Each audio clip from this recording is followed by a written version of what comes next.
Sacramento is its own entity, so it is not the Bay. Shout out to the Bay, they're cool, but no, we're not the Bay. We are the capital. We want to be respected as such. We are the kings, actually. You understand that?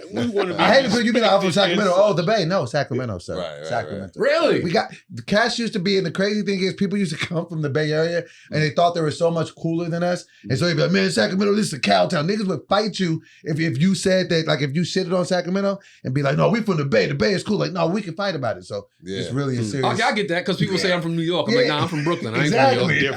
You You can be from represent your Schenectady. borough. You could be from Schenectady and say you're from New York. Don't try to put New York as one big melting pot. It's the boroughs and then it's down south everywhere else. Absolutely. Everywhere else. And Buffalo, shout out to Buffalo because y'all just started getting. I feel like Buffalo never gets shouted out. No, they just started getting like some recognition through rap with Griselda. Exactly. So I get it. Y'all on the map now. But everywhere else. Is Buffalo a tough place? Rough Buff, yeah. So rough buff. Rough Buff. What's the toughest borough? So I know it's Brooklyn, the Bronx, Queens, Harlem. Which one is which one's the best one? I know you're gonna say Brooklyn, but outside of Brooklyn, which one's the best one? Outside of Brooklyn, I would probably Harlem. Right? Everybody from New York. Harlem. Everybody from New York gonna go. I see why you said that.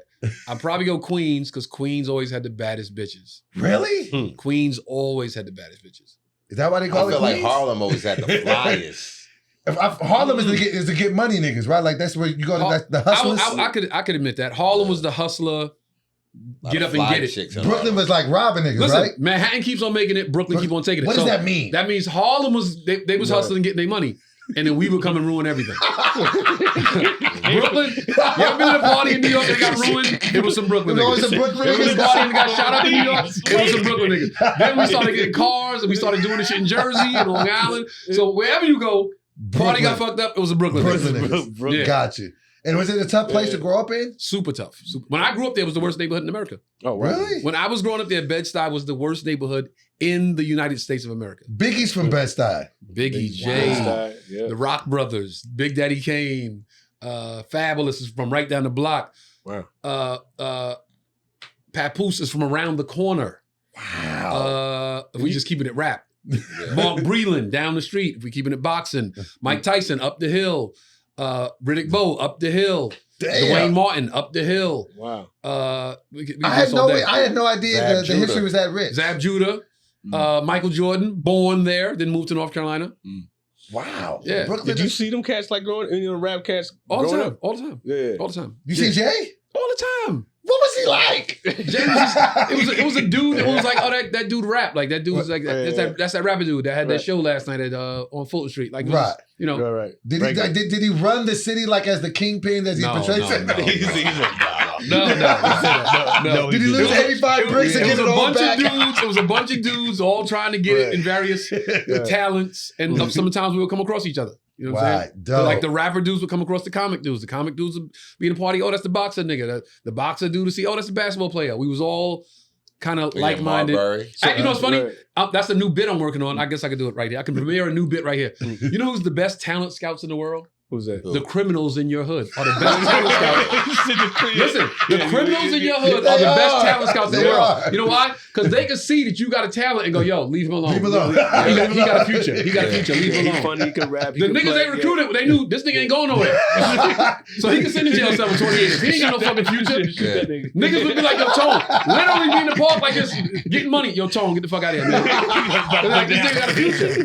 They be like, yo, Tone, you gonna do something with yourself. Like, get out of here. I would want to be down. Let me hold the gun. Let me nah, nigga. Imagine being the guy that they let stay. That's what I'm saying. The nigga that let it stay, they're like, I'm this not nigga ain't going nowhere. This nigga, he going to jail. So might as well talented. Yeah, that's the best talent scout in the world. So all those old videos, like you see Biggie rapping with a microphone and the thing. That's on Fulton. Yeah, right on Fulton.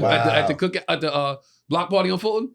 And New York has a really rich stand-up history. Yes, indeed. That's what they say. That's like, it's always been like the urban legend. If you go like to New York, you can hit like 10 different stages and get all types of money. No, that's not an urban legend. That shit is actually very factual. And you can really grow there like comedically. Bruh, you can grow there like nowhere else. I gotta go. I gotta go spend the summer in New York. It's 15 comedy clubs in New York City. And those are just the clubs. Just the clubs. Yeah. Not theaters. Yeah. Not arenas. You can do 10 spots every night easy. What are the crowds like there? Are they tougher? They comedy crowds. Like, you know, certain cities, you're like, yo, they a real good comedy comedy town. Right. New York is one. Loves comedy. But New see- York is one. A good comedy city. Chicago's a good comedy DC. city. DC's a great comedy city. I heard Detroit's good. Detroit. I'm about to see. I'm there next week. I'm about to see. Go find out. Denver's a good comedy city. Charlotte's a good comedy city. San Francisco is a great comedy city. But Yes. as far as learning and being a comedian, the top cities as far as learning how to do comedy would be New York, in my opinion, New York, DC, Chicago. And have you guys all spent substantial time? I mean, I know you have, obviously, but have you two spent like some good time in New York to kind of get those? No. I haven't been I'm from on Jersey, right? Okay, so you like that. You used to go up there all the time. Wait. Let's stop right there Hold so on, we can start the show. Oh, shit. My bad. Yo, live in the green room. What's up, everybody? We're Yeah. gonna jump right back into it. Trey, Okay. Elliot in the building. Joe, Peasy Yeah. Fox. Our guest tonight, the homie, actor, producer, writer, comic, from Sacramento, not the Bay. Not the Bay. Not the Yeah. Bay, from Sacktown. The big homie Doboy. Doughboy, The not so big homie. The not so big They homie. lost about Doughboy. 200 or something. Lost 200 or something. Okay, now back to what you're saying. Yeah. Back to what you're What's saying. up? Jump right back in what you're saying. But nah, I'm from Jersey, man. But to be honest, I started comedy in Atlanta and honed my skills in DC, Maryland, DC. So I would hit New York, but my only regret is that I didn't hit New York as much as I felt like I should have, because DC has such a prominent comedy scene. So it was like I would go to New York to do certain rooms, but like I wouldn't get on the train. Just like, I'm just gonna go to New York for for a couple of weeks, which I could have, but I was just like, yo, it's so many rooms, there's so many things to do in DC to learn your skills. And DC's got a bunch of monsters too, right? Hey, Martin from DC? Martin, Tommy Davidson, Chappelle? Earthquake, Chappelle, Donnell Rollins, Dominique, Woods, Tony Woods, Woods, Red Mike Grant, Brooks. Mike Jeez. Brooks.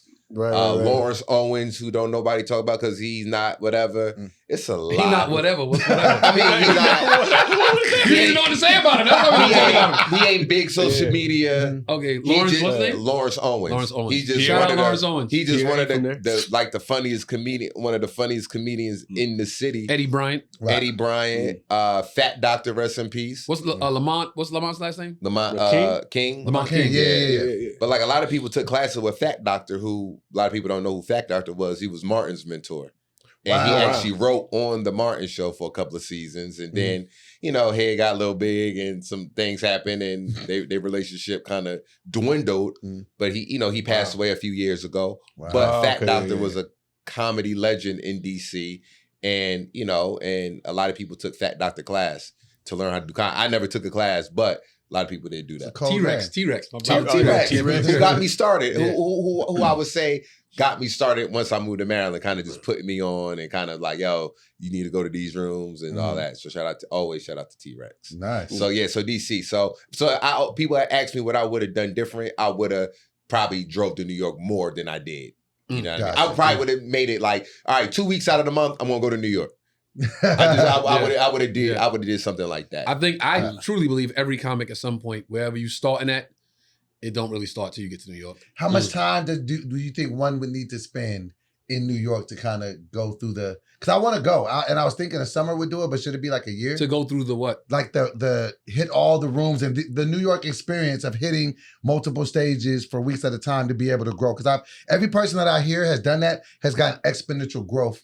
If you could go for realistically, if you could go for a year, that would be phenomenal for your To your just see stand-up. the growth and Yeah, because Okay. then you would see it. You would leave after a year, and you would feel like, oh shit. shit's different. So this thing, when I go home, that's what I used to hate. I used to hate to be out here at length. When I was shooting the TV show, we would shoot for 3 weeks, then we off one. Every time we was on hiatus, I would fly back home. Just to get I back couldn't to get the back home stages. fast enough to get back to the stages. And every time I was here at length, when I got home, I always felt like the comics that I was way ahead of, they were closer to me now. I could see it. I could watch them on stage like, yo, he wasn't that funny when I left. It wasn't that tight when I left. It wasn't that sharp when I left. This dude's catching up to me because I'm not getting it in LA like I was in New York. So now we're like, all right, well, I just got to write more, work more, and get up more because I felt like I was distancing myself from a lot of people when I was in New York. And then I felt like they was gaining on me when I came back. catching up. Yeah. Okay. Yeah. Was the quality mics out there like the quality mics out here? No. Just not as much out here. I can answer. I don't think. Well, I think the quality mics are the clubs. Oh, well, 15 clubs, that's good, but we all know someone has a room somewhere or a venue set up for comedy shows. Yeah, no, it's a million of those. Yeah, that's what I mean. Yeah. So like out here, what you got the Improv, Flappers, Laugh Factory Store. But some people that Chateau. But you still have comedy rooms that have quality shows. But see, the difference is here, like when you go to New York, everything is together. A good amount are concentrated in the same area. Yeah. Okay. And you have hundreds and thousands of people passing these clubs every day. We got way more foot traffic. So in LA, it's not like that. You got Flappers way out in Burbank. You got to get in your car. You got the Chateau in North Hollywood. Ain't no foot traffic. All over the place. So New York, you don't even gotta want to go to a comedy show. You don't. You just be like, oh shit, comedy show. Okay. Did you guys ever barter out here? Did you guys ever feel this? And maybe this was me just coming from Sacramento and just kind of seeing it a different way. But did you guys ever feel that when you hit stages out here, that there was just a fear that you couldn't bomb out here? Because, and what I mean by this is this: when I came out here, it was just like so much. I felt like I was better when I was in Sacramento because I just was experimental and I didn't care if I bombed. I just tried the bit. Versus when I got out here, people were just like, you better have an industry 5. And if you do bad, like people won't like you. Like, and I really had this real fear. Oh, you're saying like you didn't have the luxury of bombing out here. Yeah, because I was like, I was out here. So did you guys ever feel that like in LA, like maybe that you wouldn't have felt in a New York, you could be a little bit more comfortable to try shit? When I got out here, I was just like, be good every time or you're fucked. And I didn't like how that felt. I'll let y'all answer. The only thing that I really heard was like the writers are the ones that, the writing comics, those are the ones that kind of stand out. And you have to stand out anyway. But if you were just up there bullshitting and weren't writing jokes, then people industry can see that you get exposed or whatever, man. Because you had the moments where it's like, oh man, they really liked it, or the comedians would come in, yo man, that was really funny, but it ain't nobody coming up to you, it's talking to you, it's like they didn't nobody say nothing to me. For me, it was a period of time where I felt like I had to perform, right? Meaning I had to boom, boom, boom, boom. Once people knew that I was funny and good, and I really learned my voice. I remember the moment where I like it was like yesterday where I found my voice. I remember like the second. I remember when I was on stage, it was like, oh shit, I found my voice. And once I did that, I no longer cared about performing. I no longer felt like I had to perform for the bookers or the crowd or whatever. I felt like I was just doing me. And once I made that decision and that light switch went up, I felt like my comedy has been top notch and it's just kept getting better and better and better. Moment of transparency. I've been doing comedy since 2006. But I've kind of like been off and on with the stage, and I kind of do different things and kind of like whether it's wild with the other things that I do. I don't think I found my voice on stage yet. And the reason why is because I know I'm funnier off stage than I am on stage, and I be around people that do this for real. And I like it's still very performative to me. Like I still get up there like I'm this, and then when I get there, it's so do you guys like, so when you found your voice, like, and I guess I'll ask a question because I heard from what you're saying, like, how do you find your voice? Because I'm still searching for it. Like I can still performatively do it, but we know as stand-ups who's performing and who's just up there being themselves. And I'm still not doing it. So I think the biggest thing, and this is different for everybody. I can jump in, but like when you're having fun, when you're talking about the kind of stuff that you like to talk about, and you're not afraid to take risk. And I think there's a vulnerability there. That said, hey, I take myself, like I embrace who I am. I think the type of things that you like talking about the most, that's your voice. I mean, you're always talking about this, and it depends on where you are in your life. Right. It depends on where you are in your career too. But if you like talking about hoes, it's like that's part of your voice, or whatever your background is. Like I know a guy, like he's a numbers guy. He's got an accounting background. Everything reverts back to money or being frugal or cheap, or you know what I mean. So it's easy for him to talk about that. Right. I 100% agree with what you said. Is I never subscribed to finding your voice. Okay. I never have. So what's your because the guy that I was 10 years ago is not the guy that's sitting here right now. Mm-hmm. I have a son now, and I'm a father. My life has changed. So what I was talking about 10 years ago probably wouldn't even want to talk about it now. Mm-hmm. It wouldn't be as prominent a thought to me now. Mm-hmm. So I've never tried to find my voice. I never was like, this is what my voice is. Mm-hmm. Whatever is going on in my life at that moment is going to dictate what I'm writing about. Okay. So people that ask me, yo, how'd you find your voice? And I'm like, I don't know what finding your voice is, bro. Tomorrow, I'm going to be in a different space and I'm going to write from that space. So you're just writing the world in real around time me is all going the to change. time. Yeah, the world around me is going to change, and I'm going to stay. I look at it like a rapper. Okay. When they say like, yo, he didn't change with the times, right? Then they'll go, yo, he played out. Right. Mm-hmm. Right? When they say rappers played out, it's because, yo, he still rap like it's 82.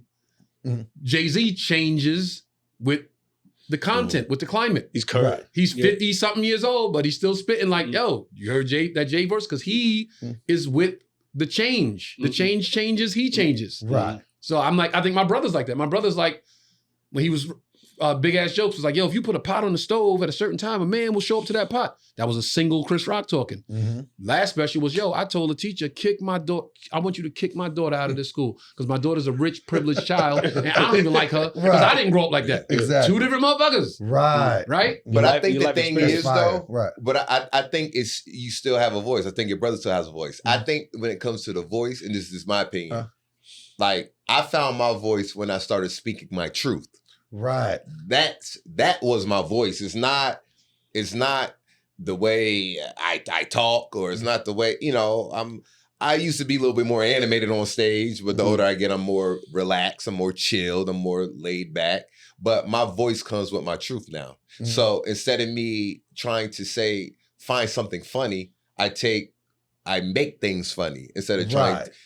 I take real life stuff and make it funny, whether that situation is not funny at all. Right. That's my example of a voice. Mm-hmm. So I feel like when you hear Chrissy, you will know a Chrissy joke, whether it was 10 years from now or current, because you could tell, yo, that joke sounds like something Chrissy would say. Mm-hmm. But you would know a Tone Rock joke because I feel like 10 years, if I hear your material 15 years ago from now to now, I'm like, this the dialect, the way it's been put together. You could tell that's a joke tone structured. You get what I'm saying? Yeah. So I don't think it has anything to do, and personally, with the time. Your voice is still, what I'm saying is it to the point of, okay, we're having a conversation right now. We're homeboys. We're just chilling. We're talking, right? I feel like you guys, because you guys are established comedians, you can go on stage. And when you go on stage, it's really just, of course it's the material. Of course it's the stuff. But it's just like you're able to talk it in a way to where you're just being yourself. To whereas with me, I feel like I'm putting on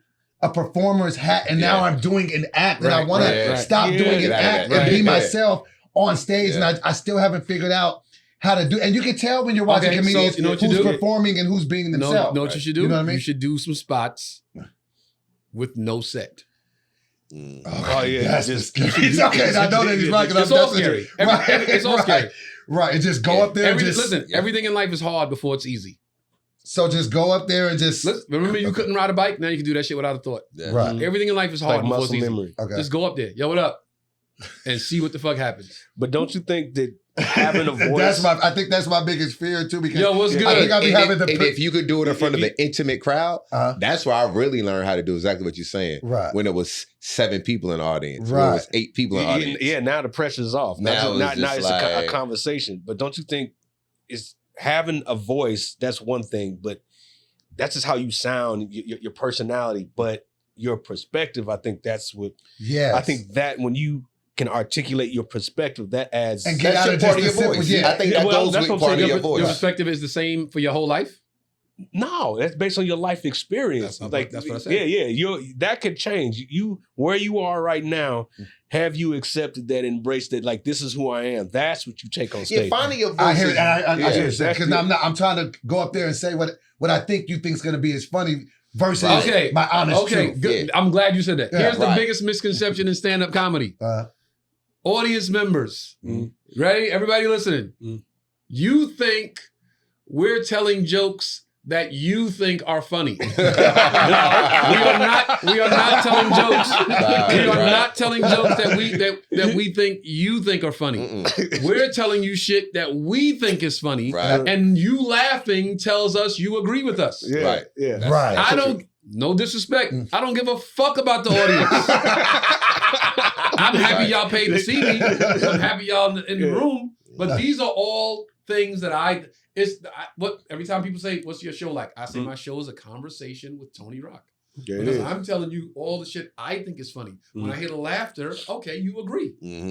I think you have just self-diagnosed the problem that I was having. Because I think every time I go out there, I'm like, what do they want to hear? They want to hear single. That's what I've been suffering from, because it's such a hard dichotomy of a thought, because you're going to get into different audiences every time, and you're always pressing yourself like, is this the audience? What do they want? And I'm almost at their mercy. Now we're going to transition. You would drink before you went on stage, right? Absolutely. Because you were in fear of what they thought. Yes, I had to calm down. I don't need to drink before I go on stage because I don't give a fuck what they think. And that's how I turned into a full-fledged alcoholic. I had to chill out because I needed to calm my nerves. I've had features in the green room before the show, just knocking them back. And I'm like, just watching like, oh, he has no confidence. He need that shit. It's that liquid courage. On stage. Because he thinks he's saying jokes that they think are funny. And they drink it, so it's like, let me get drunk with them and let's... I'm telling you, you just got in my mind and fix this, because that's where I think I've been suffering from all the time, is just trying to give them what and I never even thought about, because I be thinking certain shit is real funny, but I don't be saying it on stage. With no material. Okay, I'm going to do that. Do 5 minutes. Go. I'm doing an open mic tonight. I think I'm going to hit Precious's show after we wrap here. Okay. Oh, the trap mic. The trap mic. And just go up there. Do 5. How much time is she going to give you? About 5 or 10. She'll let me do what I want. Your first 5, top of the dome. And just, And I think that I should do, because I can freestyle rap. So I think I should be able to freestyle talk. Yeah, man. Funny. That's one of the first lessons in comedy, is get comfortable in the silence. Yeah. And see, that's where I always get uncomfortable, because I feel like if they're not laughing, I'm fucking up. Bro, no, you're not. And it makes me rush my jokes. I step on punchlines. At least I'm self-aware to know what I'm doing wrong. Clearly, I said something y'all don't want to hear. Clearly. Silence is good, man. I tell people, silence is good unless it's like at your punchline. But sometimes your punchline is them thinking. Sometimes the punchline is their audience reaction, like, like it don't always got to end with laughter. You know what I mean? At times, and when you become the higher you get, you're gonna have so many different punchlines in one bit. Like the one bit gonna have a punchline here, punchline there, punchline there, before it hits the ultimate punchline. So you just setting it up like a boxer. Yeah, and it's okay for them to be quiet and to be silent, because a lot of times that's you could think. The you know what I mean, the bit is in the silence. You feel the jewels. You're like, okay. You just think it's just like a regular conversation. You having a problem with your girl, y'all talking. You just don't. Sometimes you got to think about what your next thing, what your next rebuttal, what your next thought is going to be. Like, you take your time. Let me ask y'all an honest question. What do y'all think about this? Because you guys are all seasoned veterans in this stand-up game. What do y'all feel like about the emergence of all the crowd work shit? And I know that it's a couple people that do crowd work, but now it's like an abundance of people that are just strictly crowd work. How do you guys feel as people that do great material? Like, do you guys feel, how do you feel about people that can just do, or will just do straight crowd work? How do you feel about that and how it affects the stand-up? You know what? The crazy thing is like this crowd work phenomenon now, like it's something brand new. Take me for example. I'm great at crowd work only because I hosted so many things out here, so I had to be good at crowd work. Hosting Zen Lounge, hosting R&B Live, hosting a comedy store. You always had to just be good with crowd work. Cold opening, always had to be good with crowd work. But like, so it's nothing new. I just feel like it's just exploited because it's popular. A white boy was good at it, and it's the same thing that black people do and been good at it. It's been going on for years. Martin used to kill with crowd work in Def Jam. But when a white boy do it, and then it get popular, you add social media on top of that now it's this new phenomenon. Just like if a white girl get cornrows all of a sudden. Oh my gosh, this new thing. It's like, no, we've been rocking that. She's innovative. So to be honest, I'm gonna say that. It has something to do with who did it, how it was done in the social media, and the industry just saw it as, oh my gosh. It's the new thing. Now everybody even though they've been doing it, but now everybody's just ODing. It's a lot now. I'm just like, okay, everybody's doing it now. Everybody's ODing on it now. I think it's a combination. And I've talked to you about this. People want to put crowd work out there, like as if that's the new form of stand-up or something. Yeah, but like you were saying, you would rather do it because, you want to put the crowd work bits out there because I don't want to put the bit out there because it may be on. And that's a rationale that you have, but that's not you force. Hey, I'm just putting all crowd work out there, like that's all there is to your set. Because some people got to be organic. You can't just create that in the moment. Like if you have to deal with a heckler and you're doing that's that's not even crowd work. That's just dealing with a heckler. Right. But trying to force crowd work, hey, just call out a thing. There's an art to it. Right. That's fun to see. But if that's all there is to your act, then it's like. And now I just feel like it's just. It's like, I didn't see this many people doing it now. I'm just like, Jesus, everybody does it. It's a lot. It's overkill. It was the perfect storm. Yeah. It was the perfect storm. Yeah. Social media came along first. Everybody wanted content. Everybody needed content. Everybody wanted to post content. Then, okay, I'll put my stand up on social media because everybody wants content. Everybody needs content. Everybody wants content. Oh shit, I could just say some shit that's funny, not be telling my bits and put that on social media. That started going.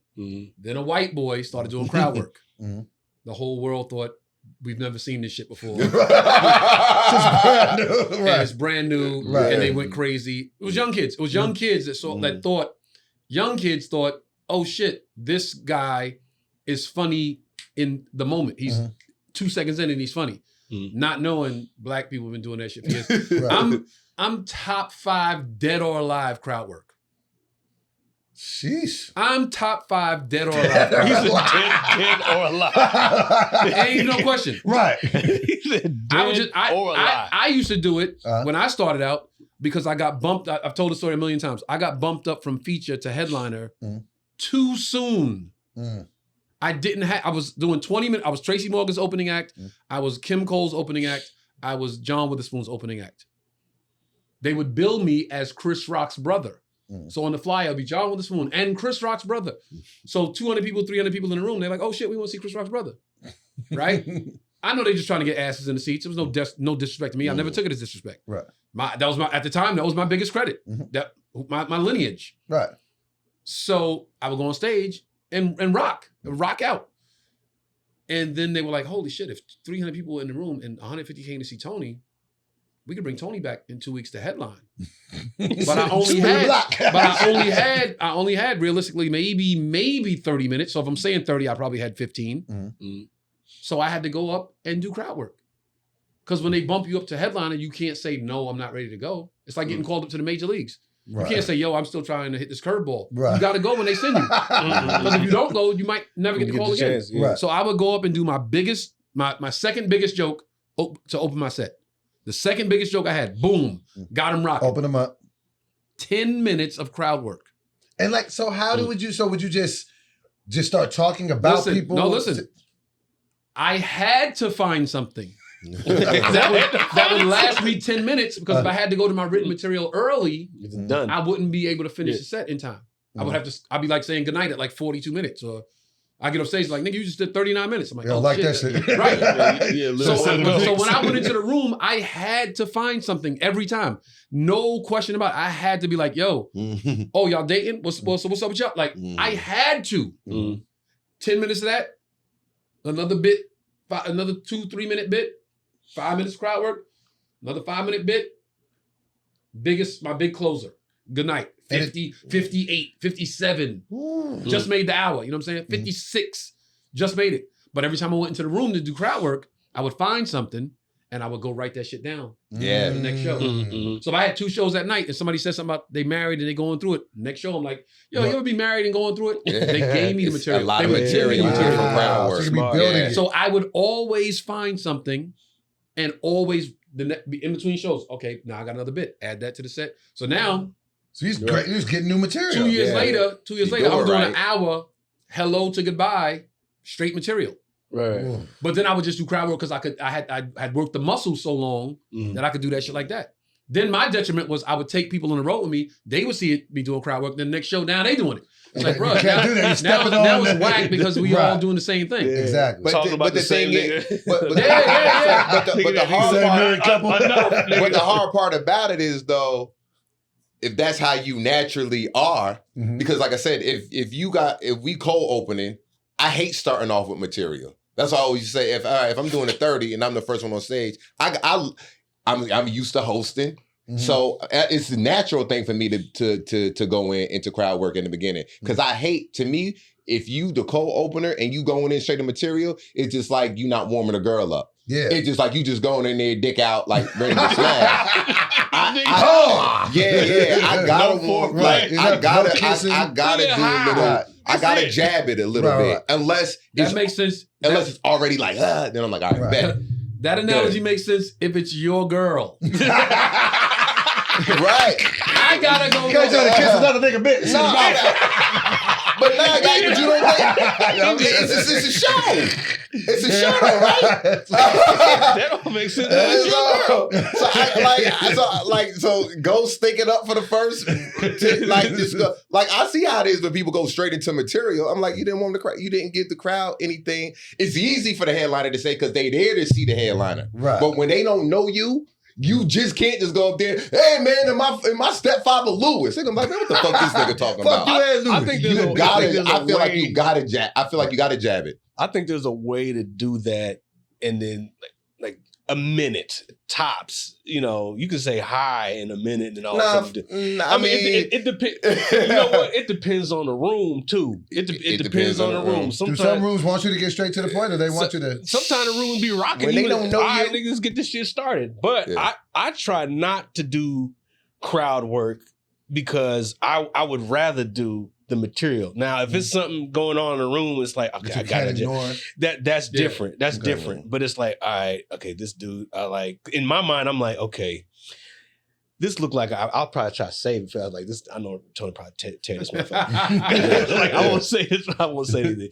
I won't say this crazy bowler hat look. I'll ignore shit like that. Like the feather lady. The lady, the chicken lady. She had a fucking blazer on or some shit that was white feathers. Yeah. And the shit was falling off as she was walking in the room. It was like a trail of white feathers to this seat. Looked like royalty was about to start following behind this bitch. I was like, niggas, there a king or a princess coming in this? Yeah. But yeah, that was hilarious. So I probably I could touch that. Looking like he lost. I'm trying to tell him. I text him, come inside. Yeah. You can stay right. How you on your phone and didn't see the text? you ever been busted? Like, nigga, I'm watching you. Ignore me, nigga. How you on your phone and didn't see me text you? We'll text. But he can just open the door. But or work your way around to that seat. Just walk in front of the cameras, man. It's okay. It's this is the nigga that said, I'll be there on time. What's up, Grind? Close the door, yo. What's up? But you know what I'm saying? It's like, that's just me. Wait, go back to what? When you crowd work. When you talk about crowd work, like, I personally just don't want to, I'd rather do my material. Now, if I have to address something, I will do so. And I'll try to get off of it. Because that burns the time, and you just never know what might happen. And really, in most of the time, it'd be like a heckler, like that don't count, right? Like, heckler's it's like heckler's something totally different. That's if you on stage and it's a heckler, you got to deal with it because he's heckling you. It don't mean that the headliner's going to come on and have to deal with it. But you're saying basically, if you're the headliner. The headliner should be the only one doing the crowd work. No, I'm not saying that, but I've seen with me that it'll be a comic that doesn't do it. Like 3, 4, 5, 6 shows, and then next show's like, I've had a nigga. I should say this nigga name. I was in Rochester, New York, and the cat was hosting. Did the first show, brought me up. I do my thing. Something happens in the room. I go in. Mm-hmm. Crowd work. Boom, boom, boom, boom, boom.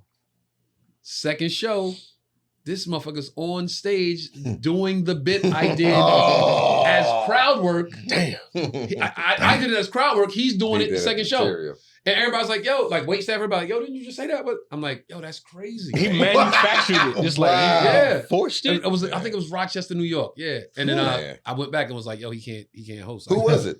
Was it a new cat? Say the nigga It was a cat. name. It was a new boy. New cat. Wasn't new, but That's he had worse. worked with me. He worked with me, but he had worked with me before. And I thought it was cool. And I was like, yo, that's weird. And the other comics was at the show, like, yo, didn't you just say that? Like, Yeah. it was just weird. Yeah. like earlier, like on the second show. I did it crowd work first show. He did it bit second show. Oh. What do you do when you see a nigga? What do you do when you see a nigga do your joke? Yeah, steal it. Yeah, that's That is What do y'all do when y'all see still niggas steal your jokes? It depends on where you at. I was in the bed 2 o'clock in the morning after coming from the Ontario Improv watching Netflix. So one thing I could do was call the mutual friend and say, "Hey man, so just stole my bit." And then for that next week, I was just mad. And I said, when I see that nigga, I'm going. Because them is fighting words, right? Nigga take your joke, you almost got it. That's like a nigga taking your rhymes. And Pete, I saw him twice, but I saw him at this particular person's house. I said, well, I can't do it here. Can't approach him here. Now I saw him again. I was like, well, this is not the time. And then I got a call from somebody who was like, hey, let it go. Is the joke worth the relationship? That joke is not gonna make or break you. And then from that point, I left it alone. And I could have brought it up at a time where I probably would have got all type of views and followers. I could have brought it up like recently, but I was like, it's all good. Because he was right. That bit wouldn't have made, or it wouldn't have made or broke my career at all. But it was just a funny, good bit. And it just hurt me because to see somebody who you look up to, I still look up to that person. And we're cool. Right. Never said anything to him. But just this, and I was flattered and hurt at the same guy. That's what it be. I wasn't flattered. I said he took my shit verbatim. I didn't say nigga take my shit and do it better than me. I was on the show, and this is a bigger comic. So this is how life works. Right. People are so small-minded that whoever's bigger, that's who they believe. That's who, yeah. Oh, yeah. Whoever's more famous, that's what they believe. Whoever's richer, that's what they believe. People small-minded like that. So I'm doing a show. I see the guy at the side of the stage watching me do my set. I do a bit that I knew nobody else had this bit. I wrote it, threw the first 3 or 4 copies away because I never write the first thought. I write, because if the first thought I throw away because I know somebody else had the first thought. I write like the 3rd or 4th thought. Did the whole bit. Homie sitting right there at the side of the stage watching me. Backstage, just at the side of the stage watching, like, oh shit, watching the room rock out, like, yo, Rock doing his thing. Got off stage. He never said to me, hey, I have that bit. I do that bit. His people didn't say, yo, he does that bit. He has a bit like that. So that even further galvanized my truth that was my bit. Right. I saw him later on a show that I wasn't on, and that motherfucker came out, and his opening bit was my opening bit from that night. Opening bit? What did you do? I was like, holy shit, that's crazy. He texted me. Like, this thing is wild. You're from Brooklyn. I did it on my special. It's on my special. Fuck. So I'm like, all right, well, at least I got that saving grace that if people really want to be small-minded, like, wait, he did it.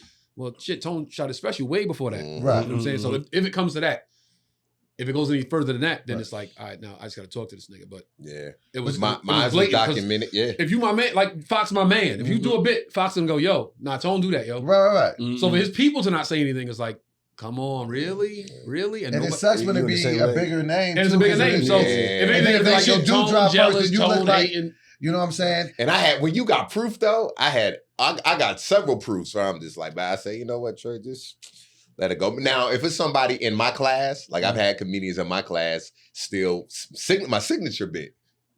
And luckily, what's your signature bit? The cool was like the first bit that everybody was like, no, I said it 3 times, nigga. Trying to change it. And this particular comedian was stealing it on the road, was even doing it at places when I wasn't there. And thank God, I respect people who who know what's happening, and they will approach that person when I'm not in the room. Right. And a few people was like, yo, you know that's Trey Bit, right? Yeah, I know. But I had the premise. I always had thought of the premise, but never did it. You know, it made some excuse. Did you think to tell that? And they would tell me, yo, so-and-so was doing your joke. And I never approached him because he knew he was doing it. And I think he stopped because I haven't heard any, nobody else came to reports. Me. No reports. You know what I mean? I heard you was in New York. Should comedians be able to copyright their jokes? Good luck. In the zeitgeist of what's right. Like how they do in music. So if that's the case, then you can't punch the joke up, right? Because you have to submit it the way it is. Yeah. It's copywritten for how it is from A to Z. Verbatim. Then you go, yo, I got this new tag. You gotta keep it as is. Because I was always told no bid is ever done. Yeah. A bid is never done. You just get it to where you like, okay, I can live with it like this, and you present it. No bid is ever. So you can never, because that would just be where it was, and it might change in a year. Yeah. You would spend so much money suing people. You better have a free prepaid legal lawyer to get somebody to. He said this all day. Copyright infringement. Wait. So this show started differently than any other show. I'm so sorry. I don't know. We started talking about the Bay. Not the Bay.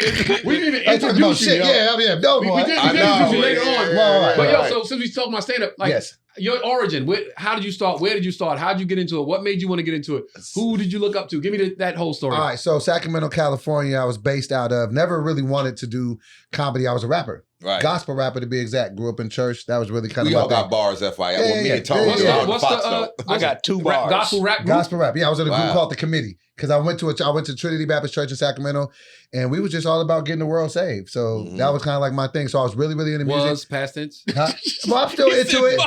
But I'm just not as gospel. Nigga been in this world. I was in a rap group too. But I was doing my thing, and I was playing drums in the band. That was my whole thing. But I always kind of liked comedy. Like me and my dad didn't have the best relationship, but we used to watch Def Comedy Jam on Fridays, and that would be the only time I would see him laugh. So I'd be like, man, I want to make this nigga laugh one day. Okay. So I always kind of where the inspiration comes from. I always kind of wanted to do comedy, but I just, didn't have the stones to do it. I was always a really, really big Jamie Foxx fan. Still am. He's my favorite entertainer, and I loved how he did stand-up and music. So I was like, I could be like him, but the rap version. I started doing comedy though when I turned 26. I had my kid Kiara, and it was about to be her first Christmas, and I used to borrow $300 from my boy. And I was like, yo, let me borrow $300. He was like, all right. He was like, but you ain't got to pay me back. Just go do this open mic at Laughs Unlimited. You funnier than the people I pay to go see. So the only reason I did it was because I didn't want to pay nigga back. I didn't want to pay nigga back. So I go up and I just kind of put together something I think is a bit like, what I'm saying? I do 5 minutes, but people laugh. And so I'm like, and I met BT Kingsley at my first show. He was like, hey, you funny, you got something. So he kind of took me under his ring. Did he have a scarf on his head? He did. He had he was driving a white Suzuki. He had BT. That's what he was calling himself serious. He got serious about these jokes. So he took me under his wing, and then I ended up giving it up to BT, boy. Shout out. That's my dog. So then I ended up getting a TV contract on Channel 58 because they were looking for like new hosts, and they had like this competition. So then I was just like, maybe it was like a TV show. It was a TV station called like My 58, which was a subsidiary of NBC. Okay. They needed like personalities to like interview people, do advertisements. So I won that. So I started making money through the comedy shit. I had never made money off rap in any capacity. So I was like, well, this is the shit I should do. And I always knew I could rap and do comedy. So I was always watching Wild 'N Out. And so I was like, well, you can't make money off gospel rap. That's the root of all evil. No, but I thought y'all ain't gonna let you get rich. The love of money is the root of all evil. I was like, nah, you gonna rap for free, motherfucker. I wasn't making nothing, no dollars. So yeah, you was doing the Lord's work. Yeah, I was, but it wasn't paying the bills. Love offerings wasn't doing that. So I was like, I could do both, rapping and comedy. So I was like, that became the goal. Go to LA, get on Wild 'N Out. So, through the grace of God, I moved to Sacramento to LA in 2009.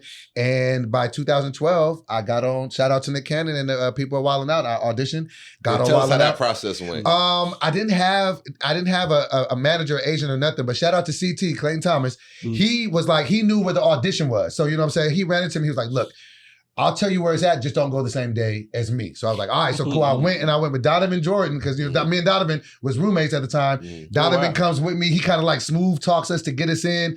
to the thing, and then I get into the audition. Mind you, I have no audition. I see Nick kind of come in. I had talked to like the lady, and she was like looking for my name on the list. My name's not on the list. I'm lying. And so she's like, I'm like, Doboy. She's like, yeah, you're not here. She looks at me, and she's like, well, if I can squeeze you in, we'll see. I was like, all right, cool. And then she starts looking, and then she was like, I'm not gonna be able to squeeze you in. Sorry. And so I was like, all right, but someone's like, don't leave. So I just waited. I waited, and then a bunch of people walked out the room.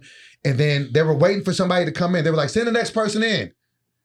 Matter of fact, Jay Cata Parada, she was about to, because I knew her from the CBS showcase. She was about to audition. She was looking at the form and she was like, well, they're gonna use our stuff if we don't do it. She was like, she was like, good luck though. And she just walks out and she was supposed to be next. Oh, wow. And they start calling her name and she had just walked out. And so they were like, next. And then the lady was just like, fuck it, go in there. So then I go in there and then it was a cool audition and like, it changed my life. You had the freestyle. That's the thing. So I really wasn't even, I wasn't really that funny, like as far as the funny part, but I mean, I did okay. I did a little bit, like, you know what I'm saying? I did a bit about being fat and hating to go on the subway because I would always buy cookies instead of sandwiches. So they were kind of cool with that. I did a Charles Barkley impersonation. It wasn't good. I was like Colbert Barn. Like, it just was stupid. Like, you know what I'm saying? So then, but when I got to the rap part, that's why I sell, because Nick was like, all right, you gonna freestyle or you gonna say something you wrote? I'm like, man, I'm gonna just start rapping. You start saying stuff here and I'll just rap about whatever you talk about. He was like, oh, you think you got it like that? I was like, I'm from Sacramento. Absolutely I do. So I just start freestyling and he starts like saying stuff like fake Louis Vuitton. I'm like, fake Louis Vuitton, you know you ain't a dime. You're looking even worse with your fake Gucci. I'm freestyling this shit though. So that's what booked me the show, and then that's just what started everything. And then I was able to work with Russell Simmons, and you know, that's where I met Tony at with the all deaf shit. And so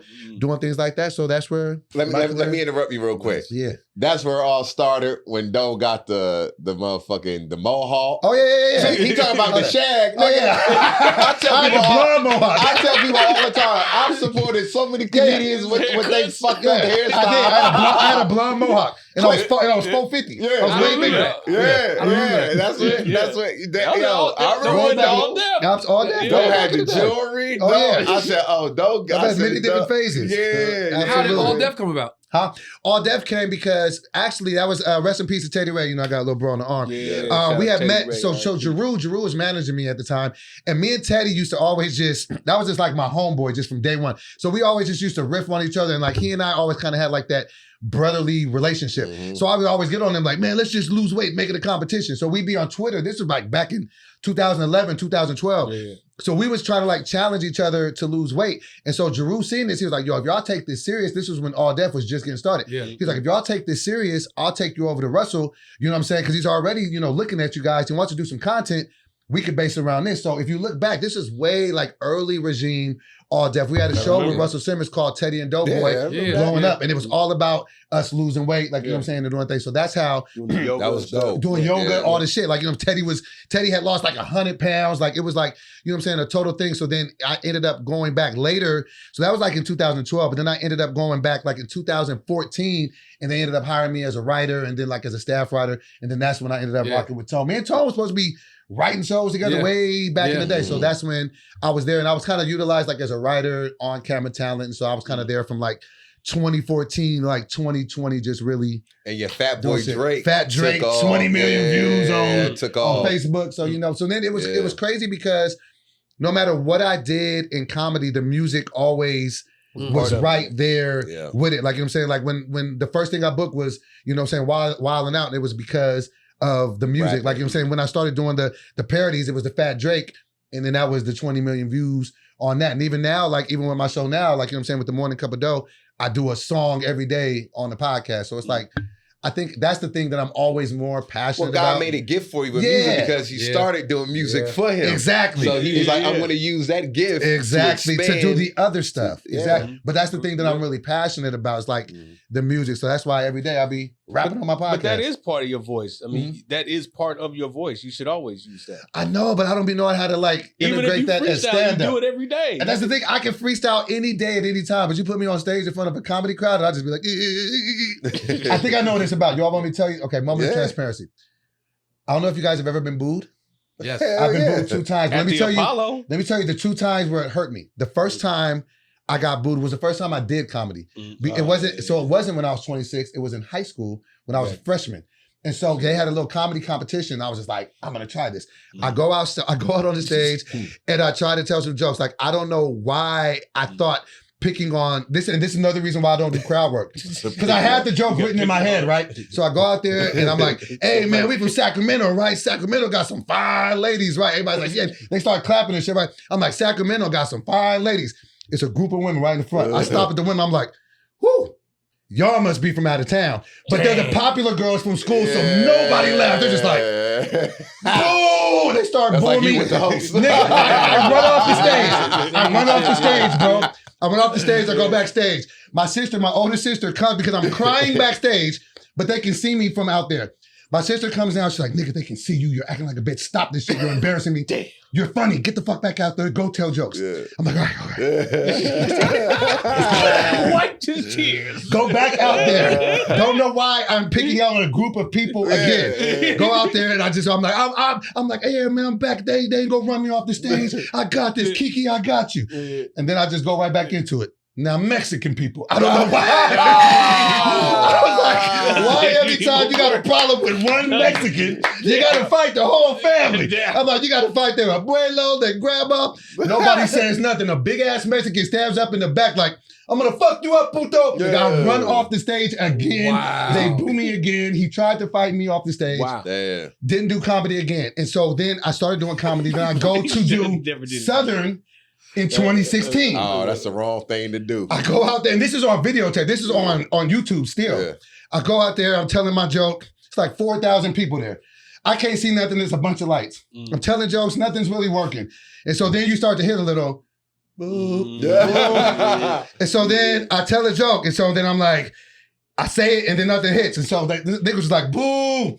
I start walking to the other side of the stage. I start trying to tell the joke again. A nigga stands up and like, the joke ain't gonna be funny over there either, nigga. And then they laugh more at that than they said anything I said. So then they boo me again, but then I fight through it. I get to my closer and I make it through. But I think those two reasons traumatized me beyond belief. Here's why. Fix me, Dr. Rock. Here's why you have nothing to fear going forward. Okay. It can't get worse than that. You're right. What are you afraid of? It can't get... Yo, they know the story. I had a dude take the lemon wedge out his drink and throw the shit at me on stage. The lemon wedge? In a packed comedy club. And everybody was like this, oh! And I was so new to stand up, I didn't know how to... I just was like, don't do that. And the whole room like, don't do that. Like, don't fight this motherfucker. Do something. And I was like, do something. I was here. You don't know what to do. And walked off stage. And so how did you get back on stage? Because I don't know if I fully... Every time I've ever had a bad set in my life, I'm just wired different, bro. Every time I ever had a bad set in my life, the worst shit ever, the walk to the stage to start my set was the most excited I had ever been about anything in my life. So regardless of what happened when I got up there, I knew I had to do it again because nothing matched that excitement from, ladies and gentlemen, Tony Rock to the walk. Nothing ever, besides Charleston being born, nothing has ever paralleled that excitement. To this day, when they say my name, that shit is everything to me. That euphoric. I don't give a fuck what happened when I get up there. That walk is priceless. Damn. It's empowering.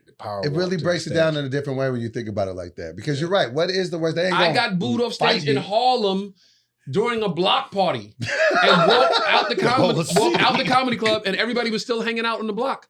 So for like 2 hours, they was like, yo, that's the nigga right there. Crazy night, right? 2.5 hours later, I'm waiting in line to get some pizza. They're like, oh, that's the nigga that bombed right here. So it was the longest bomb ever. Man. But my excitement to get on stage was like, yo, I'll do it again. Cancels that out, yeah. Literally got home that night like, I'll do that shit again. And my boy's like, you crazy nigga? I'm like, nah, son, you don't, that shit was, I felt everything walking to that stage. Yeah. But I think that's what's said, because I can admittedly say, I've been shaken up since those, and I was affected. Like after I got booed at Southern, I don't think I did stand up for like 2.5 years. It's not easy to get booed at an HBCU. Nigga, it's all niggas, people that look like you. Yeah. D-Lay was there. I couldn't look these niggas in the face. I got booed so bad one time. I got booed out here as an established comedian. But when you get booed as an established comic, you don't really give a fuck. Where was that? You start laughing. It was at Weber's. It was a sports bar, but it was set up. You remember Weber's? Is that Sacramento? No. In Reseda. In Reseda, yeah. That's when I first started. Nigga. They was rough out there. I'm up there. I see B Flat go. I've told this story. And B Flat is from Philly. She's funny. Oh, she high energy and she started rapping and all that? Yeah. She mind you, we was just at the Comedy Store. And then we went to Weber's after. B Flat was killing at the Comedy Store. So we get to Weber's, B Flat doing her thing. And the crowd ain't really giving her what they supposed to give her. And I'm like, man, B Flat. I was like, damn, like what's wrong with the crowd? I said, it's all right, I'll get them. Mind you, I was just at Weber's a week before, killing, right? Because they have a live band and comedy. So with the live band, you know, on intermission, Evan Lionel would bring the comedians up. And the week before, I was doing this improv with the drummer. I was like, yo, the drummer be on stage doing all this and blah, blah, blah. The improv killed. So I go up back this week. B Flat ain't doing the best. Mind you, my girl at the time was there with her friend. Her friend got family in town, so they all there. Extra pressure. Now B Flat up there not doing good, but my girl's homegirl like, oh, wait till Trey go. Wait till Trey go. They never saw me. This what he do. When Trey go there, he's gonna, you know, it's like one of my homes, so it's all good. Just dismiss the bullshit. So I'm going up cocky as shit. I'm hitting him with the 1-2. It ain't working. You know, I'm looking like, okay, mic working, all right. Hit him with this. Ain't working. Shit. I said, you know what I need to do? You ever seen Karate Kid Part 2 when LaRusso at the end getting beat up, then he go to the crane kick and get in Part 2, and then the Asian dude block it. He knocked all that shit down. He knocked that, like, nigga, I saw Part 1, nigga. You're not getting away with the crane kick in Part 2, nigga. Oh, Ralph Macchio Part 2. Yeah. So I said, I know what I need to do. I'm about to go back and sit on the drum and do that drum improv I did the week before. Mind you, an improv never works again when you try to emulate it. It's an in-the-moment situation. One of one. Don't ever try to emulate it again. My dumb ass, and I know all of this. Right. I know all of this in my head. You know better. You know, but I'm like, shit, I got to start scrambling. I said, I'm about to go sit on the drum. I said, hey, man, y'all notice how the drummers, when they be playing the drums, they just be trying to talk to everybody. Like they just cool. I went to go sit on the drum. And I go sit on the drum. I start doing it, playing the drum, start mimicking the drummer. Complete silence. So now, after all that, I said, shit.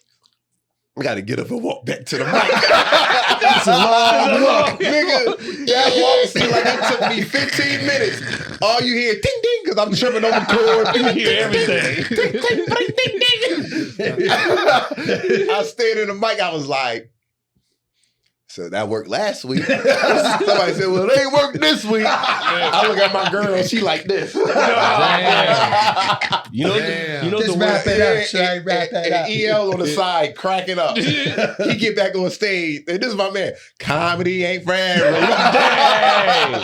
You know, hosts love when they know you buy, because they'll get up there and get you, man. You know what the worst feeling in the world is when you ain't doing good and that microphone cord fall out. Oh shit! Now you gotta bend your ass down. The mic fall out. Audience like, ooh, you know. You nigga having technical audience difficulties. act like they 7th graders when the court. Ooh, like calm down. Relax. That does hurt though sometimes. You was about to say something, intern? No, I'm just agreeing to all the bombing stories.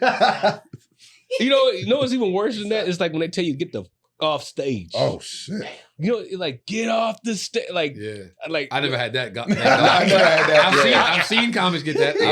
I've seen get the fuck out of here. I've had that before. What'd you do when they said that? Because you're such a nice guy. I stayed there. They didn't care. I stayed there anyway. Because I was like, that's my get back. I feel insulted. Now I'm gonna sit here and bother y'all a little bit more. But that's the worst when they tell you to get out of here. I can always tell when the set as going back. Even now, You can't come back. It could be a set, but the laughs is not where I'm used to them being, and I'm like, I'm bombing.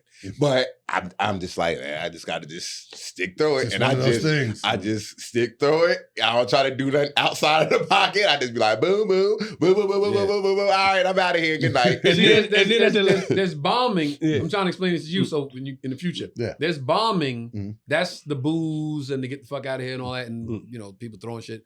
But then sometimes, what predicates all of that is losing control of the room. You're right. So bombing is about losing control of the room. It's not about the jokes not working. It's, I say it all the time. You at an elevated position. You got a microphone. You got speakers all around the room. All the chairs are facing you. All the lights are on you. You are in a position of power. When you lose control of the room, that's why you bomb, because they're like, yo, he got everything set up for him to be the leader of this room, and he's not the leader of the room. Right. They see fear based on a joke not working. They see fear based on a heckle. So anything that makes them go, I don't believe in this dude anymore. That's when the bomb. They can see the fear? God damn, they can feel it. They can see you. Listen, street niggas know what they can rob, right? A street nigga walk down the street and go, yo, not him, not him, not him. He fooled. Because they can see it. It's human nature. You walk in the club, you're like, yo, shorty right here, she ready to go. You can see it. Yeah. Wow. Right? Yo, shorty right here, true. She might even be the baddest one. I'm going after her. Why? Son, she ready to go. You go right over there, 5-minute conversation. What you doing? Who you here with? Yo, tell your girl you leaving. Let's go. Boom.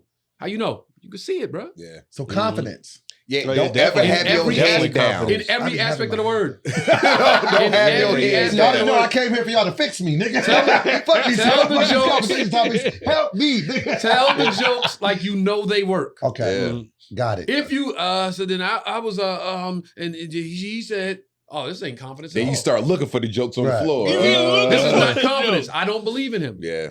Yeah, okay, so confidence. Confidence, own the room. It's the reason why some of the worst comics be the most confident, cocky motherfuckers. They know they shit don't work. They know they shit. They so blind they don't even know they shit don't work. But they just know if I exude this confidence, I might be able to fool them. Yeah. We all know shitty, horrible comics. Yes. Like pen wise, nothing. Nothing substantial for the brain, nothing that's gonna make you bust out laughing. But they up there so fucking confident. You like, I guess so. I guess this motherfucker's hilarious. I didn't love that shit. And the motherfucker was like, I said, I told the motherfucker shit. And the room like, oh, bartender, give me a drink. Let me get a tequila. It's your birthday, shorty. Get us. Oh, me. DJ, play my shit again. I'm like, damn. Confidence sells it. Okay. You said you wanted to try rap in comedy again, or is it like comedic rap? I could. Oh, he can't hear. He can't hear you. Gotta talk to me. He can't hear you at all. Oh yeah, we didn't test that mic. Oh, mic. Okay, got it. Sorry, Grammy. That's why you're supposed to show up at the start of the show. But anyway, I got your question. What'd you say? Okay. So he was asking me basically. Wait, what was your question? I just want to confirm that repeat the question. You want to incorporate rap into the stand-up set, or is it comedic rap in general? I want to, but I'd be afraid. But if I did do it, I would like to do crowd work in a freestyle way. So freestyle the joke. Because I know I could, but I'd be afraid. Can I ask you a personal question? For sure. I'll make you a personal question. Yeah. You lost 200 pounds, you said? 200, yes. You lost 200 pounds. You was up, what was your highest? 486. And you're down to what? I'm 295 right now, so I'm 190 right now. Okay, you lost 200 pounds. Right, yeah. You have been sober for a year. You stopped drinking. You stopped drinking. So you won that battle against 200 pounds. I did. You won that battle against alcohol. What the fuck are you afraid of, bro? People not liking me. I don't know. I've always had a fear of acceptance. I've always wanted people to just like me. You. And even as I'm a 45, I just turned 45, and I don't know. I'm just starting to be comfortable with being like, nah, I'm cool. Because even with everything I've done creatively in my career, it was always a form of me trying to fit in. Even with comedy, I want to fit in with my dad. Even with music, I wanted people to like me for something. So I was like, well, I'll do this. And this is what people seem to do. So I think it just comes from a form of just wanting to be accepted. And I think stand-up... Do you like stand-up? Do you like stand-up? I love it. And I think I love it way more than I'm willing to admit, because sometimes I feel like I'm afraid to do the work, to do good, to be good enough to say I do it. Like I respect it enough to where I'm just like, if I'm not gonna do it, I don't want to be disrespecting the real niggas that do it. Well, but I want to do it. First and foremost, thank you for that. Oh yeah, for sure. Thank you for that. Right. Because I hate everybody that I feel like is like, yo, you just up there, bro. You wasting our time. You wasting the spot. Your TV show got canceled. Now you want to do stand up. Right. You got 1 million followers from doing this dumb shit. Now you want to do stand up. I hate all those cats. And I would never disrespect the art like that. You ain't gonna do the work. I have zero respect for you. Right. But, so I want to do that, but I think that inherent just fear just come from I'm not gonna be accepted. And I don't even want to come here and act like I'm a decent comic. Y'all have seen me. Like I do okay, but it's just still like, I think one day when I can finally be myself on the stage, then I'll be like, okay, you're and look, free. That's why I work as hard as I do. Because I know I'm coming behind my brother. So I've always had that mindset, like, yo, I'm not giving motherfuckers the opportunity to be like, oh, he ain't really just you're never gonna catch me slipping. I never have like in all these shit. Like you've been never gonna consistently dope the whole time. You're never gonna catch me on. I didn't give a fuck. It was a small crowd. I didn't give a fuck because I don't have the luxury of that. Because if any given night I go on stage and I'm had a bad day or child's mother stressing me out or whatever the fuck, and I take that shit on stage like I don't care, man. I had a rough. Whoever's in the room has the ability to walk out and go, nah, he ain't real. He just did that shit. He just doing that shit because he's Chris' brother. So you're never gonna see me on stage. No audience member's ever gonna walk out of that room and go, nah, he was bullshit. No, they're gonna go, yo, that nigga, it was 20 people in there. That nigga still rock. That's what I've always loved about you, bro, is that I love people that are consistently themselves, that don't do the switch. You have been talking this way, like, since I first met you. Like, he's been just as passionate about the stand-up, like, them early days when I used to talk, but he was on the road thing, like, it's the exact same thing. And, like, I respect that because, like, funny? You know what I'm saying? You respect the art. Like, you know what's funny? I remember, I'm bringing Russell up now because we both work with Russell. Yeah. And for that 5-year period, I say this in front of Jesus himself. For that 5-year period, Russell Simmons was the most influential person in my career. Absolutely. He did more for my career in those 5 years than a lot of motherfuckers that claim they was working hard for me. For me too. And Russell used to say like, hey, I'm going to bring, these industry people out to see you Saturday at the Laugh Factory. You on the show, I'm going to bring them out.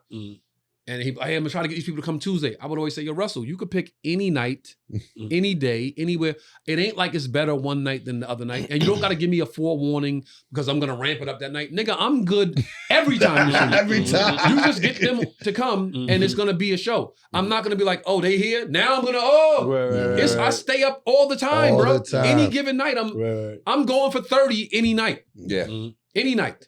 And I'm telling you, it's because I know it's niggas like you in the game that's like, niggas like you in the game that I know take this shit seriously. That's why I'm like, I'm finally getting to the space in my life where I'm like, I'm getting that pen back out. I'm getting it like, and I'm like, okay, I'm getting back on stage because I finally feel like I'm ready. And I kind of finally feel like I've lived enough life to have some quality shit to talk about. Before I was just going up there trying to say funny shit. Like, you know what I mean? That's what you talking about. I've been to rehab twice, nigga. Like, rehab twice, the weight loss. The weight loss, the rehab twice, the gospel rap group. Yo, if there was a category for the least sold, least streamed, least listened to, it's gospel rap music. Have you heard today? I heard some guy, this guy's a gospel rapper. You can't tell. They be talking about hoes. They're getting with There's my Holy Ghost. No, they talking about the blood of Jesus. Yeah, they talking about their whole life, but the blood of Jesus. So help me with these hoes. Doboy. I'm telling you, man. I've been people like, this need ain't to know. Church rap. Yeah, and that's really where I'm at with it, man. Just kind of just telling, the story because, I feel like there's. You could go on stage. Listen, you could go. I'm sorry to cut you off. You could go on stage tonight and say, "Yo, I'm Sacramento. I always been an entertainer.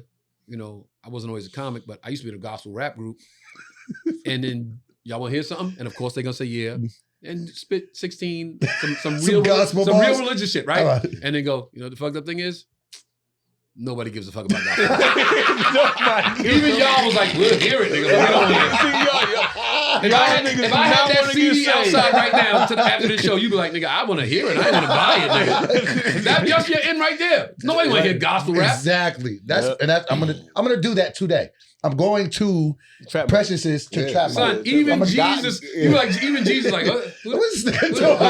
Fam. Because gospel songs that give you the spirit, give you the feel, make you want to cry. Like gospel rap don't do that. They don't do that for you. You ain't never seen a nigga faint over gospel rap. Like they don't, and they don't give it the proper respect. That's why I had to get out of the game. You could be like, Kanye made Gold Digger, right? No, Kanye made Jesus Walks, right? And people ate that shit up, but he followed that shit up with Gold Digger. Exactly. Right? That's what got him that plaque. Yeah. He like, but she ain't fucking with no broke niggas. Wait, you rub it on Jesus, man. Nobody wanna hear that shit. That's the B-side to this shit right here. B-side. Yeah, that's funny. Son, that's your first five right there. No, definitely. I definitely. Look at the intern, like, hey, it's not bad. Look at him. Talk from within, man. That's what I'm trying to do, man. Don't nobody know what happens in your life And but that's you. so unique, nigga. Nobody else is ever gonna be on stage like, yo, I was in a gospel rap group. So if you hear that shit, you know they stole your shit. Bullshit. Yeah, you know they stole that. And I really did. And the crazy thing is, a lot of people in Sacramento still know, because I was always Doughboy. Doughboy was just the name. Mm-hmm. People in Sacramento still know me as Doughboy, the gospel rapper who used to rap at St. Paul Church and be on 103.5. Nigga, so look, so they, you know what you say? After that, you go, yo, and the fucked up thing is, my grandmother's still waiting for that album to come out. I got the Fat Drake did 20 million views. My grandmother ain't see it. All deaf, all the shit I did on all deaf. She's still like, when y'all gonna drop the album, The baby? Bounce for Jesus, the remix. I know. She's still waiting on it. Damn. Yeah, man. That's so you, bruh. Yeah, I think that's what I should start to do. Just lean into to who I am and just find it And there. don't They worry. can't do what you do. And just don't go- worry just- about if Fuck it they if they don't like laugh. it. I'ma just say that shit. Don't worry about it if they Yeah. don't laugh. Yeah. Just take Just that get it risk. out. Get it out. Listen, Yeah. when you say this shit, just keep this thought in mind. It's funny to me. It is. Yeah. That's Tell right. it like you believe it works. Mhm. Tell it with confidence. But if they don't fucking jump out their seats and Def Jam laugh and all that shit, it's funny to me. Right. It's funny to me. And the more you do it, when you start creating, you're gonna find when you start really speaking and coming up with shit, it's gonna start hitting immediately because you don't work that muscle. And I know that it can too, because I do a podcast every day. And I was doing it for 3 hours a day. I was like, I don't know why we were doing that, but now we cut it down to an hour. Yeah. So I talk for an hour every day. And I'd be funny there, but it's just like, I think I don't have the fear because I'm just in front of a camera and my friends. But now, It's all There's in, something man. about- That's like the number one fear, speaking in front of people. Yep. Like, especially. I don't know why, but I mean. And it was different when I had the gospel tunes in the background because I had, Jesus and the music in the background. When you rapping, it's just you. There's nothing. There's no music. There's no hook. There's just you talk with your thoughts. So Potential for you to build out like the frac segments of a one-man show. It sounds like you do. I'm definitely open to it. Different thirds of your life. Yeah. And that's your voice. You definitely have levels of like where you like addiction. I'm sure there's a million people that Let me want to tell hear you guys about about that. rehab. You guys ever know anybody who went to relatable rehab? stuff. I know plenty of I people. went to rehab it was tough because I went twice. The first time I went at a place called Sovereign Health in LA. Okay. And it was at a time Was where it alcohol, drugs? alcohol. Yeah, I've only had the addiction problem to alcohol. Okay. But the crazy thing is I didn't drink the first 30 years of my life. I never drank. And then once Son, I I didn't drink till I was 28. I'm telling you, I didn't drink till I really moved out here. And then like it was part of the culture. But what really had me drinking in overdrive was when I got weight loss surgery. I got the gastric sleeve on January 8th, 2015. And they told me when I got it, like, yo, get therapy, like find yourself. I was like, nigga, that's for white people. And they were like, so I didn't address. I didn't address whatever inner trauma that had me eating to get to 486. So then I was just drinking all the time. So the reason why I ended up going to rehab because I had got drunk and I had fell into the toilet. Like I had tripped and fell and my shoulder hit the toilet. Teddy was there with me and like I remember he was just scared because if I would have hit like I left like an inch or two to the left, I would have hit my whole face like in the cup of the bowl. Bad look. But I hit it and my shoulder hit it, but it took the toilet out of the ground. So, you know what I'm saying? I was dating a girl at the time. She was like, babe, you got to go. So I go, but I don't think I have a problem with alcohol. I just think I'm clumsy even when I'm sober. So I go in there and so I'm just judging everybody the whole time. I'm like, y'all have problems because they're just talking about their lives. They lost their families. I'm like, none of this shit happened to me. I just broke a toilet. I just broke my fucking toilet. And I was just clumsy. And so I was there the whole time for like 2 weeks and I was going in to go tell my counselor I wanted to leave. And as I was sitting there telling her I wanted to leave, I'm from the hood. I'm from Sacramento. I've seen some shit happen. And as I'm sitting there, all I hear is do, do, do, do, do, do, do. Like that kind of a knock. And I'm like, I know that kind of a knock. And that's only one. Do, do, do, do, do. And then all of a sudden, a bunch of fucking feds just come in, like swarm the whole fucking building because apparently they were doing insurance fraud in the place. So they took all of us out there, all of us drinkers out. Now we're outside. They're like, look, y'all can go in there if you want, but they've been doing insurance fraud, so a lot of you been being swindled, whatever. So I'm like, okay, only one probable cause could be Jesus must want me to drink.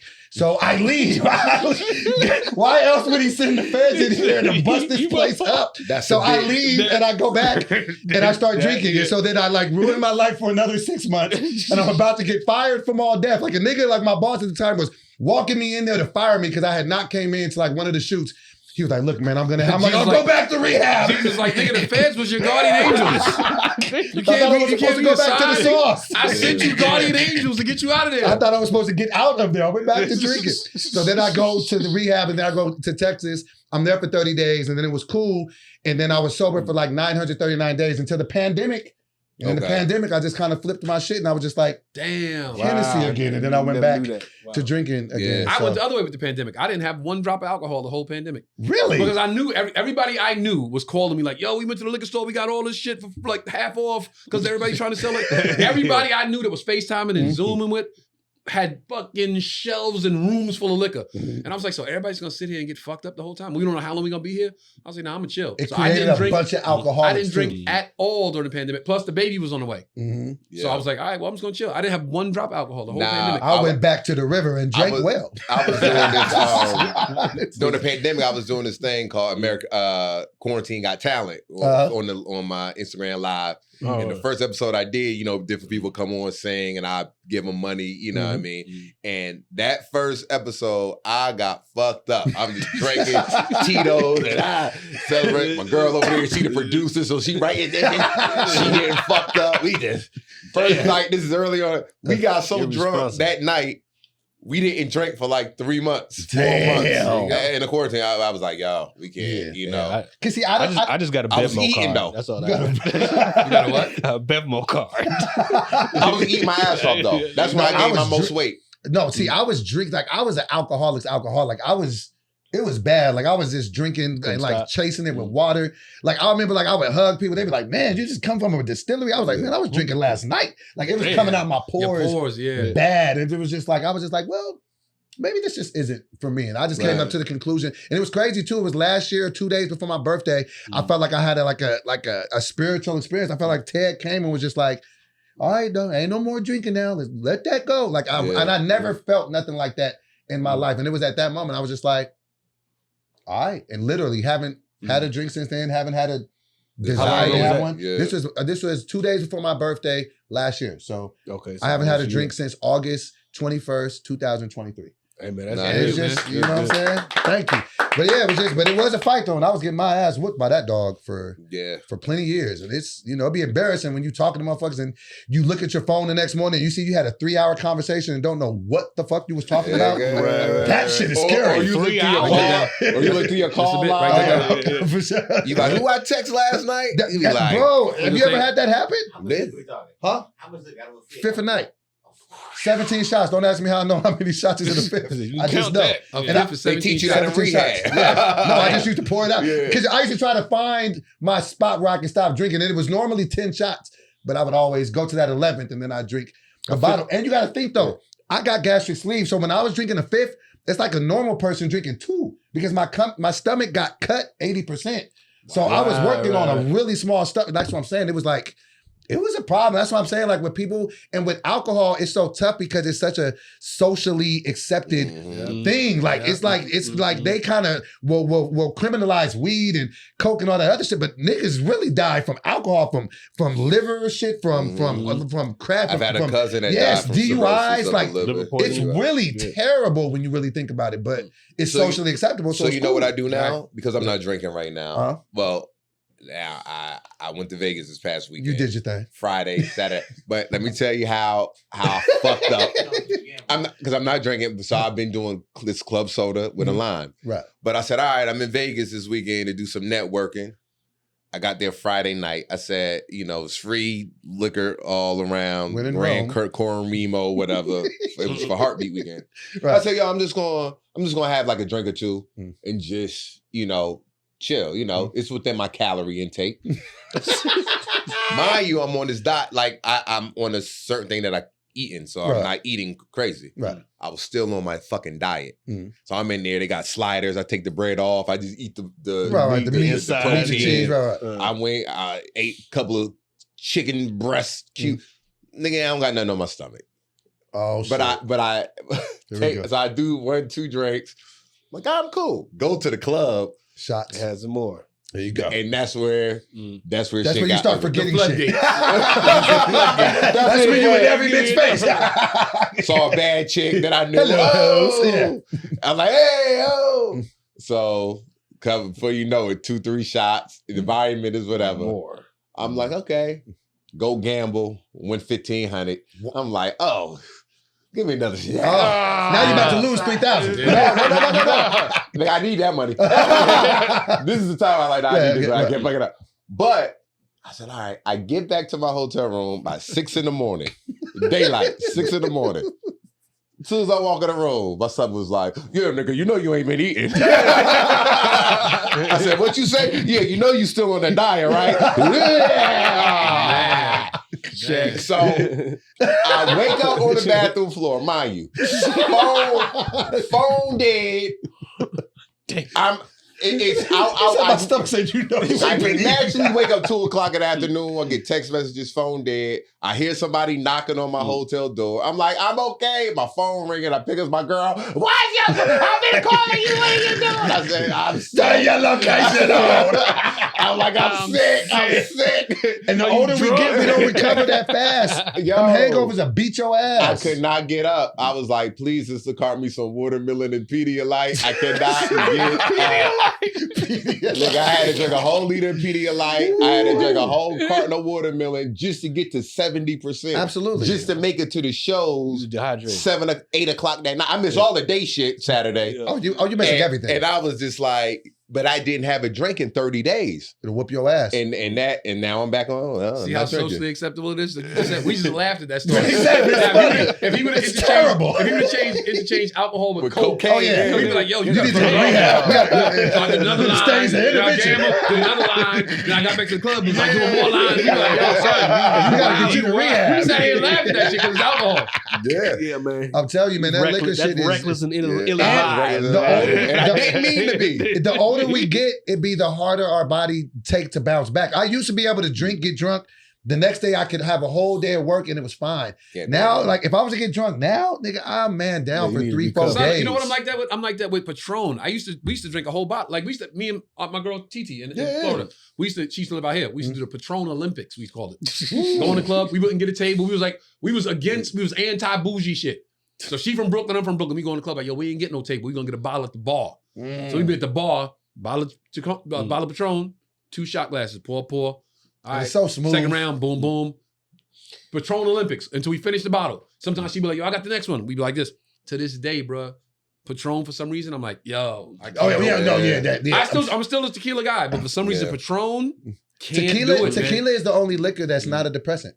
See, I got real smart about like liquor shit. I like that shit. Well, you can have lower calories. I'm telling you, it's real. That's my shit. I'm telling you, and I would like learn it. Like I would be like, okay, if I'm gonna be stupid, I ain't gonna be dumb. Like if I was drinking, I would just take shots. Like all the sugar and the extra drinks, that's the shit that gives you the heck. Like I would just drink that shit, like take shots and then chase it with water, so you don't get hungover. That's how you know. I'm sorry, I know all this. My man teach you some Garrett is like that. Garrett is like, yo, do 2 shots, then drink a bottle of water. Do 2 shots. I'm like, son, don't give me no science. You be hydrated. How to get fucked up later. Because that's what happens. You get dehydrated when you do it. And then you start wanting some greasy food to soak up the alcohol. Then you go eat a burrito. Then you got hella calories. It was a whole thing. That's exactly what happened. I don't miss it at all. Exactly what happened to me. I don't miss it at the fuck all. Like, I don't miss it at all. I had a fucking tragic life. I don't like the 30 days was cool because even now I'm good with the club soda and the lime. But and I'm not gonna stop drinking. I just wanted to give my body a break and a cleanse. Do you know how bad it is for you?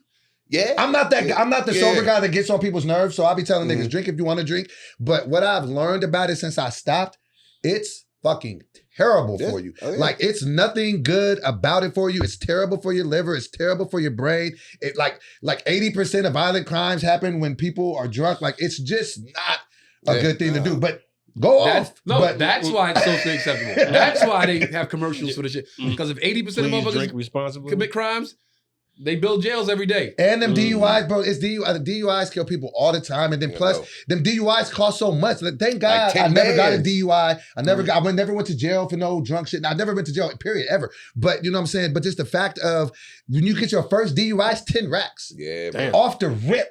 For the first one, and they suspending your license for a year. Yeah. And I'm gonna tell y'all the next thing because I have a homeboy who's a cop. This is what people do not understand. And if y'all niggas smoke weed, and if y'all at home smoke weed, understand the next thing that's about to start happening, they're gonna start giving niggas DUIs for this weed. Niggas think it's sweet because they made it legal to smoke weed and now everybody's smoking. Nigga, just wait. They're gonna start finding out that they're gonna come up with a machine to know that you have. Once they find out that's gonna be the new DUI because everybody's driving and smoking now. Right. Like it ain't a new. You can still get a DUI for weed. I'll be good with that, but I won't. I don't smoke weed, so I'm good with that. But there's been times where I'm like, I just had a shot. I'll just drive back to the crib, and I'm like, nigga, you actually drinking and driving right now. Nigga, and like it's 70%. Like, just a little. Okay, we going right here. Like technically, it ain't hit you yet. But that .08, that .08 ain't hard to get to. For that legal thing, I'm telling you, man. So it's been plenty of times. I don't want to church it up for niggas, but be careful. Yeah, no, I know. I'm telling you. Yeah, damn, man. With that said, our sponsors, Captain Kirk Jamaican Rum Punch. Make sure you order Captain Kirk Jamaican Rum Punch. This is my bad. Nothing he said. Drink responsibly. Nothing he said pertains to this. This is the good stuff. This is the good stuff. Matter of fact, give me one of those. Drink responsibly. Place your order. Captain Kirk Jamaican Rum Punch. Captain Kirk. Yes. Shit. You know the episode started a little different this time, Kirk. I know you was like, he watching the whole time, like, what the fuck, get my shout out. I'm a fucking sponsor. We got it. We got you, Captain Kirk. We got you, brother. We got you. Yeah. Sure. Yeah. So what's up? What's next?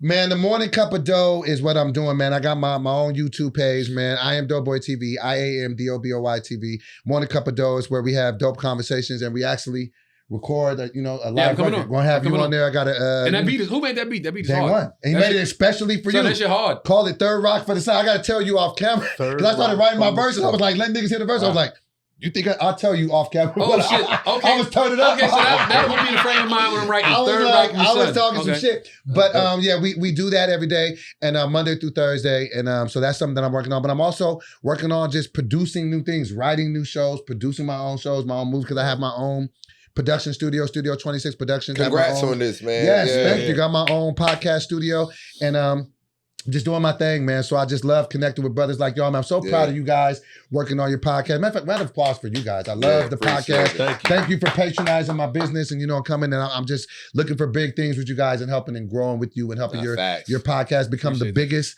in the game. Because, brother, like I'm telling you, bro, like I'll be watching your stuff. I watch you on Mav Hoffa. I watch you on Vlad TV and just like you deserve to have the best podcast in the game. So we're going to see to it Appreciate that you guys have it here live from the Dream Room. So yeah. You can find me on all social media platforms. I am Doboy. IAM. Wait, real quick. Bars. Go. You want some bars? You want me to freestyle or you want some bars? Let's go. No, freestyle. Bars. Freestyle.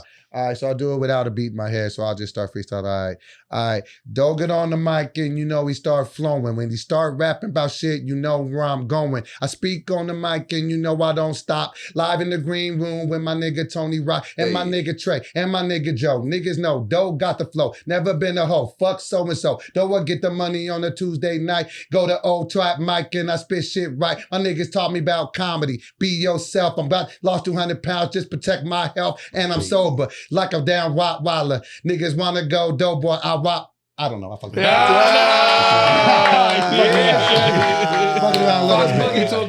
Oh yeah. Okay, I got a show tomorrow, show Thursday, show Saturday. Actually, one of the sunset on Saturday nights. You here with me? Oh yeah.